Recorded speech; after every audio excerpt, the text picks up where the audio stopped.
News India देख रहे हैं आप और आपके साथ मैं हूं सुरभि तिवारी। मनीषा हत्याकांड ने हरियाणा की सड़कों को जाम कर दिया। लोग सड़कों पर उतरकर प्रदर्शन कर रहे हैं, मार्च निकाल रहे हैं, साथ ही पुलिस की थ्योरी पर सवाल भी उठा रहे हैं। पुलिस ने अब तक मनीषा की मौत को लेकर जो थ्योरी दी है उस पर लोगों को बिल्कुल भी भरोसा नहीं है। लोग ये मानने को ही तैयार नहीं है कि मनीषा ने आत्महत्या की और उसके साथ रेप जैसी घटना नहीं हुई। लोगों को इस रुख को लेकर पुलिस प्रशासन के हाथ और पैर फूले हुए हैं।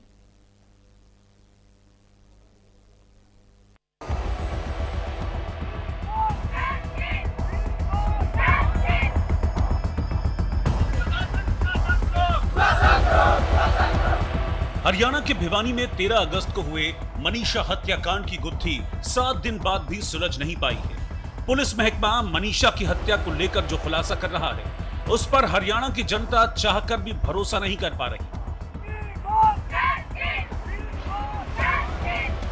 लोग ये नहीं समझ पा रहे कि हरियाणा पुलिस मनीषा की हत्या को लेकर जो थ्योरी पेश कर रही है उसके पीछे सबूत क्या है और उन सबूतों की विश्वसनीयता क्या है।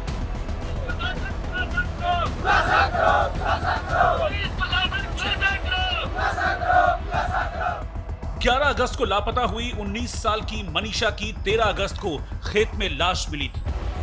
हरियाणा के भिवानी की 19 साल की मनीषा की मर्डर मिस्ट्री में एक नया ट्विस्ट आ गया है। परिवार वाले कह रहे थे कि रेप हुआ है, क्रूरता हुई है, धारदार हथियार से काटकर हत्या कर दी गई, लेकिन पुलिस और डॉक्टर्स की थ्योरी कह रही है कि ये सुसाइड है। वो हुआ कैसे? लेटेस्ट पोस्टमार्टम रिपोर्ट ये बता रही है कि शरीर में जहर के अंश मिले हैं और जो गले पर कट के निशान थे वो किसी धारदार हथियार के नहीं बल्कि किसी जानवर के हमले के हो सकते हैं। रेप की कोई पुष्टि नहीं हुई है। साथ ही साथ शरीर में जो जहर के अंश है वो बता रहे हैं कि जहर खाकर हो सकता है कि जान दी हो।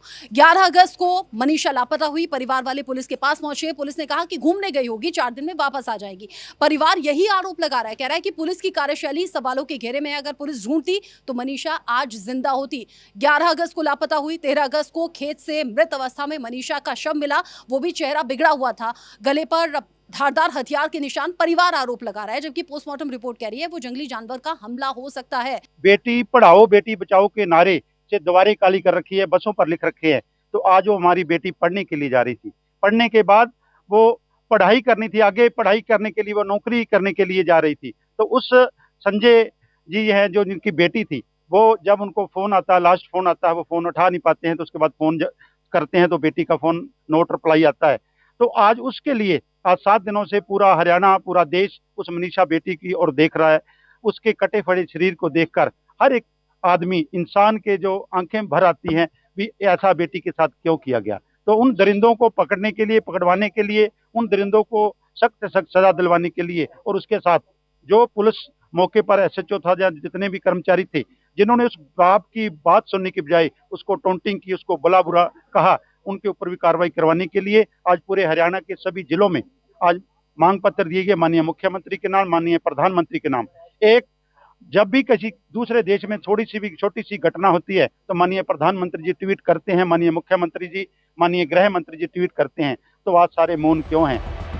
ग्रामीणों, शिक्षकों और छात्रों ने बीते 7 दिनों से मनीषा को इंसाफ दिलाने की मांग को लेकर सड़कों पर डेरा डाला हुआ। हरियाणा में हर तरफ मनीषा को इंसाफ दिलाने की मांग को लेकर प्रदर्शन हो रहे हैं। हालांकि पुलिस शव मिलने के समय से ही तफ्तीश के आधार पर नए खुलासे कर रही है। इस तरह मनीषा को न्याय दिलाने की मांग हरियाणा के नागरिक बनाम पुलिस होती जा रही है। पुलिस लगातार कह रही है कि ऐसा कुछ नहीं हुआ जिस तरह के लोग आरोप लगा रहे हैं। पुलिस को अब तक जितने भी सबूत मिले हैं उनसे ये साबित नहीं हुआ है कि 19 साल की शिक्षिका के साथ रेप हुआ या फिर तेजाब से उसका चेहरा जलाया गया। लेकिन लोग पुलिस की सभी दलीलों को खारिज करते हैं। रिपोर्ट आ रही है कि ये मर्ड सुसाइड है। 2 दिन तक लाश में मिलती, उसको कोई नहीं जानता 2 दिन तक कहाँ है लड़की। सुसाइड में और मर्डर में और रेप में फर्क होता है, आप सभी को पता है। प्रशासन मिली पड़ी है और वहाँ के जो यहाँ के कहीं ना कहीं पॉलिटिकल वो भी है जो इंक्लूड है इसमें, इसलिए इसको दबाया जा रहा है। और ये दबाया इसलिए भी जा रहा है कि वो गरीब परिवार की लड़की है, उसमें बोल नहीं सकता। अगर यही कोई बड़े घर की होती, मंत्री की लड़की होती या किसी उद्योगपति की बेटी होती, ऐसा हालत होती नहीं। जस्टिस मांगता ही नहीं, पूरा भारत में जस्टिस नहीं मांगता, तो उसका फैसला हो जाता है। आपको बता दें कि मनीषा के शव का पहला पोस्टमार्टम हो चुका है, लेकिन सवाल जस के तस हैं। इसके बाद शव का फिर से पोस्टमार्टम रोहतक पीजीआई में 3 डॉक्टर्स के पैनल और विभागाध्यक्ष की देखरेख में कराया गया। पीजीआई रोहतक के medical superintendent doctor Kundan Mittal ने चौंकाने वाले खुलासे किए हैं। उनके मुताबिक युवती के शरीर में जहर के अंश पाए गए हैं। शरीर पर तेजधार हथियार से काटे जाने के निशान नहीं हैं। गले और शरीर पर जो घाव थे वो जंगली जानवरों के काटने के हैं। किसी तरह के यौन शोषण या रेप की पुष्टि नहीं हुई है। पोस्टमार्टम रिपोर्ट में किए गए ये खुलासे लोगों के आरोपों के बिल्कुल विपरीत हैं। पोस्टमार्टम रिपोर्ट की माने तो युवती के साथ वैसा कुछ भी नहीं हुआ जिस तरह लोग कह रहे हैं, यानी जिस घटना को लोग बेरहमी से की गई हत्या मान रहे थे वो रिपोर्ट में जहर खाने से मौत की ओर इशारा कर रही है। इस तरह से मनीषा का एक मतलब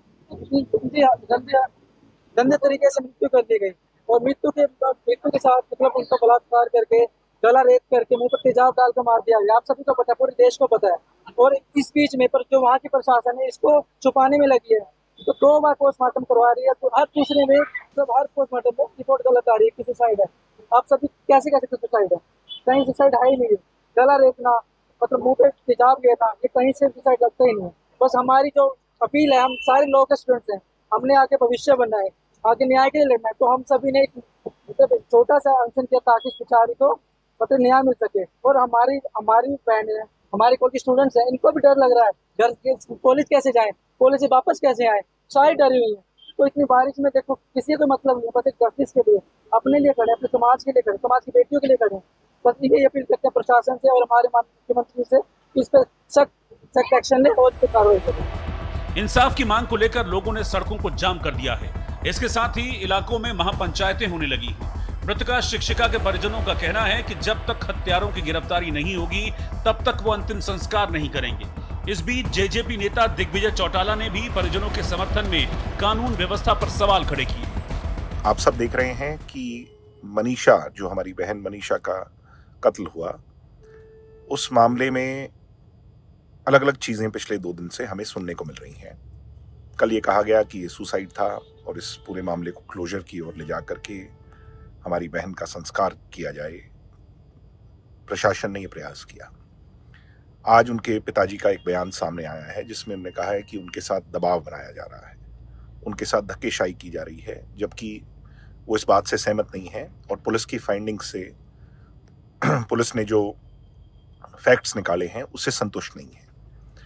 मैं सरकार को चेताना चाहता हूं, पुलिस प्रशासन, वहां के एसपी साहब, डीजीपी साहब, आपको आगाह करना चाहता हूं कि मूल भावना आप लोग दफ्तरों में बैठकर शायद नहीं जानते।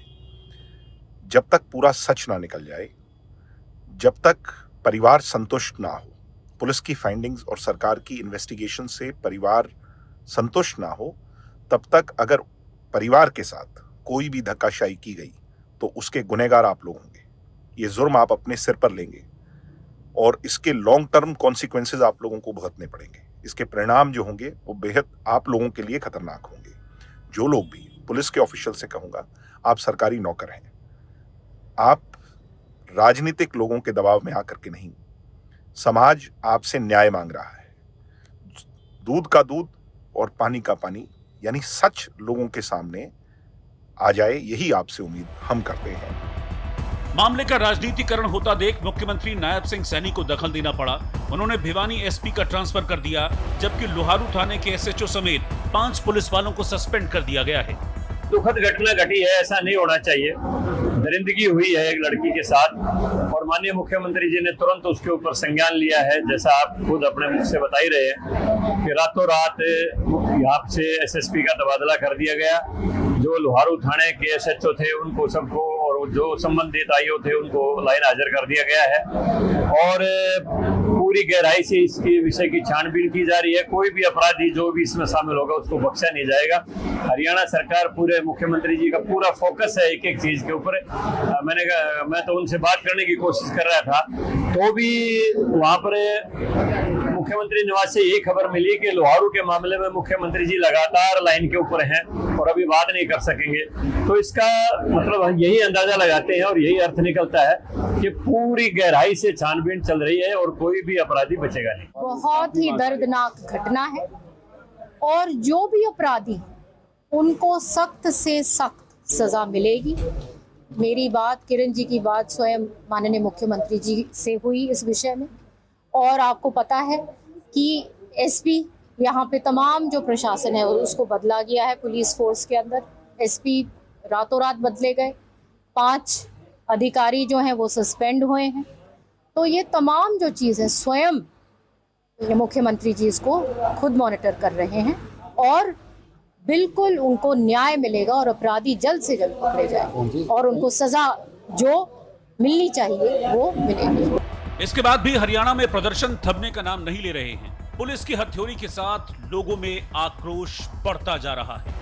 वारू में जो हमारी बहन मनीषा का जो जिस प्रकार से जंगजान हत्या की गई और रेप किया गया, उसी मामले को लेकर के आज हम जो है डिस्ट्रिक्ट सरसा के अंदर विभिन्न संगठन जो हैं, जितने भी समाज सेवी संगठन हैं, यूनियन हैं, छात्र संगठन हैं, चाहे समाज सेवी दूसरी संस्थाएं हैं, चाहे क्लब हैं, जितने भी हैं, जो सारी संस्थाएं उन्होंने मिलकर के जो है वो आज मनीषा बेटी के लिए न्याय के लिए आज जो है हम डीसी साहब के दरबार में हम जो है ज्ञापन देने आए हैं। अगर जब तक मनीषा को न्याय नहीं मिल जाएगा तब तक ये जो है इसी प्रकार का हमें इसको और जोर से जो है इसी प्रकार से चाहे रोड रोकना पड़े, चाहे प्रशासन का द्वार रोकना पड़े, तो हम जो है हटेंगे नहीं। इसी प्रकार का हम प्रदर्शन जो है पूरे हरियाणा में चल रहा है और इसी प्रकार का प्रदर्शन जो है सरसा में भी चलाएंगे। उस बेटी के साथ किस प्रकार से उसकी किडनी तक निकाल ली गई, उसका पोस्टमार्टम भी सही नहीं हो रहा। हम ये कहते हैं कि इसकी सीबीआई जांच होनी चाहिए। मनीषा ने सुसाइड किया क्यों?